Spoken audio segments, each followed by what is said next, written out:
كانت في كلمة زمان بيقولها المصريين يعني من 1000 سنة، هي دلوقتي ما بقتش تتقال كتير، لكن كانت كلمة على طول بتعبر عن الصدمة أو المفاجأة، وهي طبعا كلمة يا خراشي.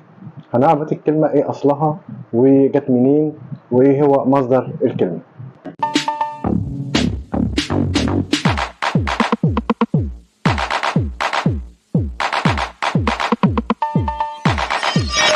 كلمة خراشي كان الإنسان المصري يعني من 1000 سنة كان بيقولها لما يكون مصدوم أو يكون في مشكلة أو يكون في خناقة أو خلاف.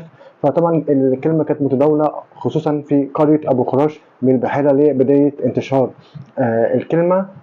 وطبعا كان الناس بيضطروا يعني يروحوا أو يلجأوا لحد ينصف ما بينهم. وكان موجود في القرية ديت شيخ اسمه محمد ابن عبد الله. الشيخ دوت هو